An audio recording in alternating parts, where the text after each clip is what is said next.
정말 창피하게 작업복 입고 상견례를 하러 와?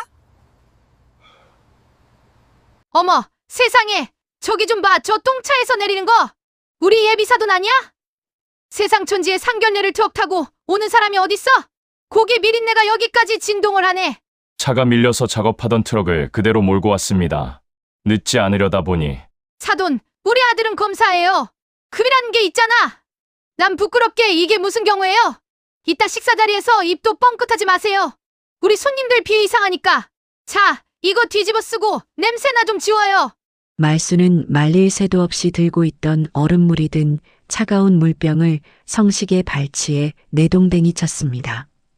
흙먼지 묻은 성식의 작업복 바지가 축축하게 젖어들었고 성식은 아무 말 없이 젖은 바지를 내려다보았습니다.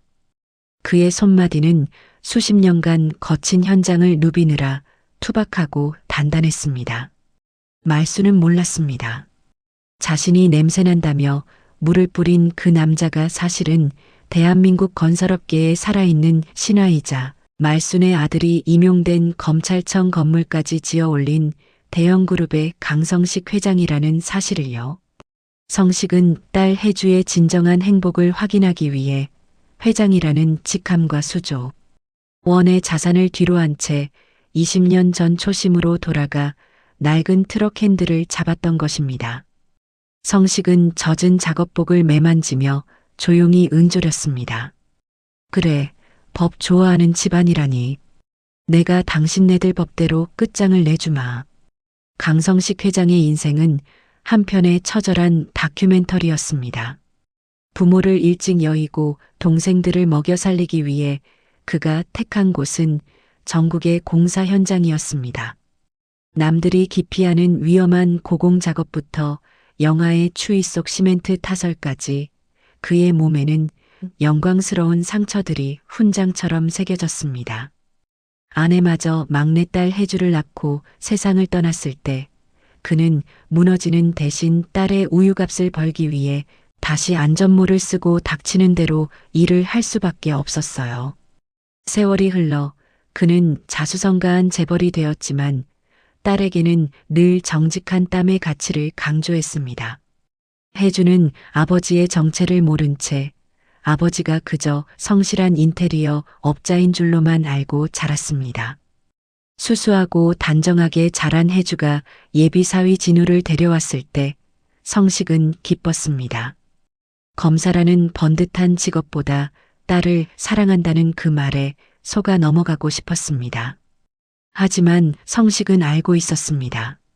권력을 쥔 자들이 상대방의 배경을 알았을 때 어떻게 태도가 변하는지를요. 그래서 그는 상견례 날 가장 아끼던 벤틀리 대신 공사 현장에서 쓰던 낡은 1톤 포터 트럭을 꺼냈습니다. 혜주야, 아빠가 오늘은 트럭 타고 갈게. 너 남편 될 사람이 아빠의 거친 손을 부끄러워하지 않는지 확인하고 싶구나. 혜주는 아버지의 깊은 뜻을 이해하며 고개를 끄덕였습니다. 하지만 그 선택이 자식처럼 키운 사위 집안으로부터 어떤 비수를 맞게 될지는 상상도 하지 못했습니다. 상견례가 시작되기도 전 주차장에서부터 말순의 공격은 자비가 없었습니다. 그녀는 성식의 작업복 차림과 낡은 트럭을 보며 마치 오물을 본 듯 인상을 찌푸렸습니다. 사돈, 우리 집안은 대대로 공직자 집안이에요. 어디 상견례에 이런 고물차를 끌고 와서 우리 아들 망신을 줘요? 다른 손님들이 보면 우리 아들 처가가 노가다 집안인 줄 알 거 아니에요. 룸 안으로 들어와서도 멸시는 계속되었습니다. 말수는 메뉴판을 보며 사돈은 이런 비싼 한정식 드셔본 적 없으시죠? 내 아들 덕에 호강하는 줄 아세요라며 생색을 냈습니다. 예비사위 진우는 어머니의 무례한 언행을 제지하기는커녕 오히려 아버지를 부끄러워하며 시선을 피했습니다. 혜주가 우리 아빠 평생 정직하게 일하신 분이에요라고 항변했지만 진우는 혜주야, 어머니 말씀 틀린 거 없잖아. 상견례 자리인데 옷이라도 좀 제대로 입고 오셔야지 이게 뭐야라며 혜주의 가슴에 대못을 박았습니다. 말수는 여기서 멈추지 않고 흰 봉투를 내밀었습니다. 이건 우리 아들 검사 임용 기념으로 내가 아는 지인들한테 돌릴 선물 목록이에요. 사돈이 딸 시집 보내면서 이 정도는 해야 체면이 서지 않겠어요? 3억 정도면 되니까 대출을 받든 집을 팔든 알아서 하세요. 성식은 떨리는 손으로 목록을 확인했습니다. 최고급 시계부터 외제차 예약권까지 그것은 예단이 아니라 갈취였습니다. 성식은 묵묵히 젓가락을 내려놓았습니다. 그의 눈에는 이미 사위 집안에 대한 판결이 내려지고 있었습니다. 성식은 상견례 직후 그룹 보안팀장인 김 실장을 호출했습니다. 진우 그놈 그리고 그 집안 뼛속까지 다 파헤쳐 먼지 하나까지 털어내. 일주일 뒤 김 실장이 가져온 서류에는 경악스러운 내용이 가득했습니다. 예비 사위 진우는 겉으로는 정의로운 초임 검사였지만 뒤로는 이미 건설비리 업체들과 유착하여 거액의 향응을 받고 있었습니다. 더욱 충격적인 것은 진우의 어머니 말순이 대형그룹 회장의 딸과 선을 보기 위해 혜주를 이용하려 했다는 사실이었습니다. 말순은 혜주가 대형그룹의 말단 직원인 줄 알고 혜주가 비서실 인턴으로 잠깐 일한 것을 오해하고는 그녀를 통해 그룹 핵심 정보나 로비 자금을 얻어내려 했던 것입니다. 또한 진우는 과거 대학 시절 약한 동기들을 괴롭히고 돈으로 무마했던 상습 폭행 전과까지 숨기고 있었습니다. 성식은 서류를 넘기며 차갑게 미소 지었습니다.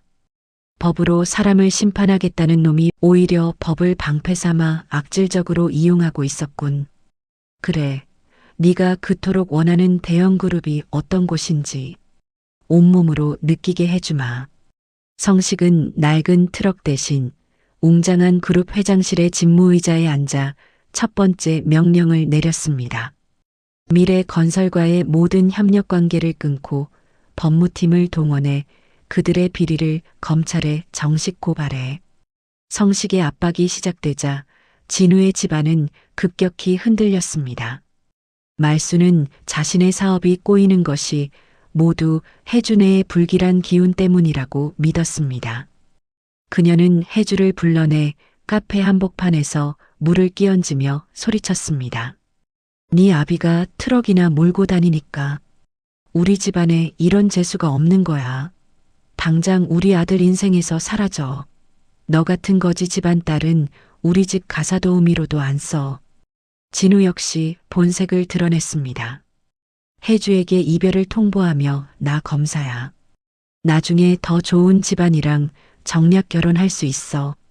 너희 아빠 그 낡은 트럭 내 차 주차장에 세워두는 것도 소름 돋아라고 비아냥거렸습니다. 혜주는 눈물을 흘리며 아버지를 찾았습니다. 성식은 울고 있는 딸을 꽉 껴안아 주었습니다. 혜주야, 이제 됐다. 너가 그놈들의 실체를 봤으니 이제 아빠가 나설 차례다. 성식은 말순이 운영하는 명품 편집샵의 건물주를 확인했습니다.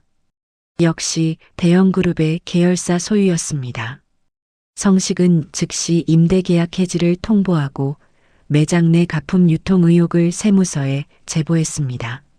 말수는 영문도 모른 채 들이닥친 조사관들 앞에서 내가 누군지 알아? 내 아들이 검사야. 라고 소리쳤지만 돌아오는 것은 차가운 수갑과 압류 딱지뿐이었습니다.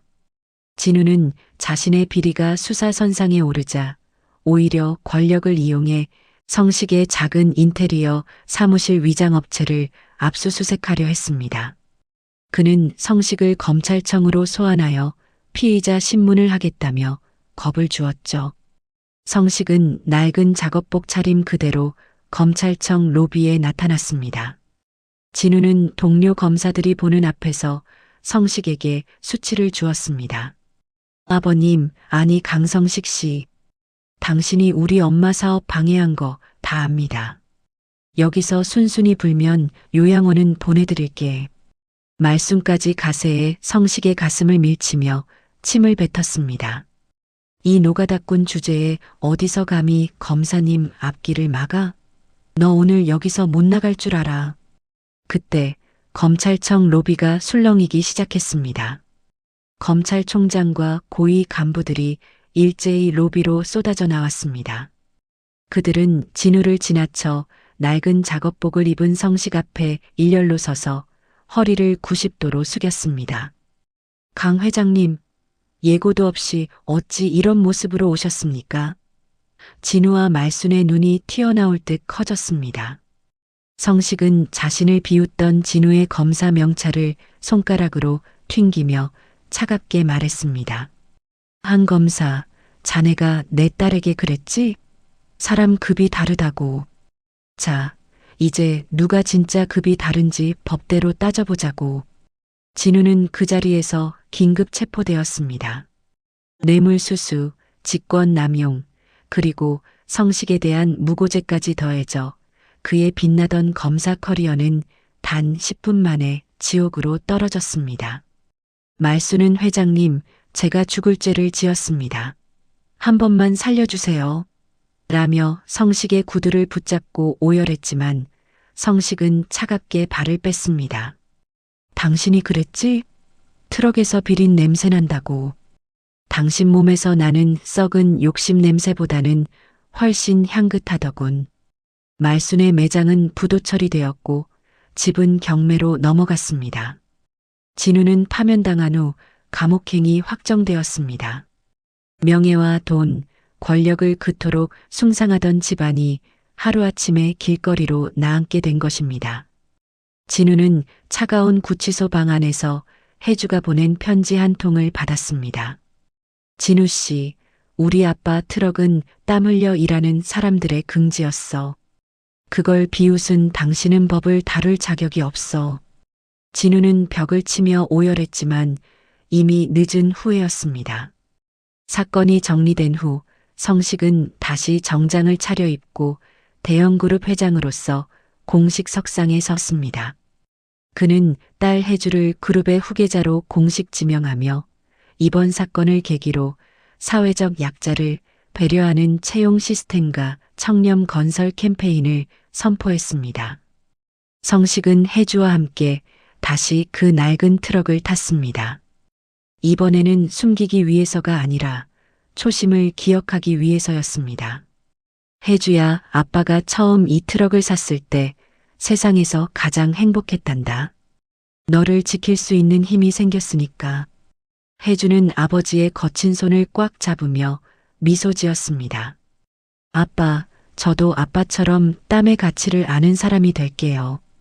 두 사람이 탄 트럭은 노을 지는 강변북로를 유유히 달렸습니다. 그 뒤로 수십 대의 경호 차량이 따랐지만 성식에게 가장 소중한 것은 옆자리에 앉은 딸과 자신의 손때 묻은 낡은 핸들이었습니다. 배경은 화려한 빌딩 숲이었지만 그 중심에는 정직하게 일해온 한 남자의 위대한 자부심이 빛나고 있었습니다.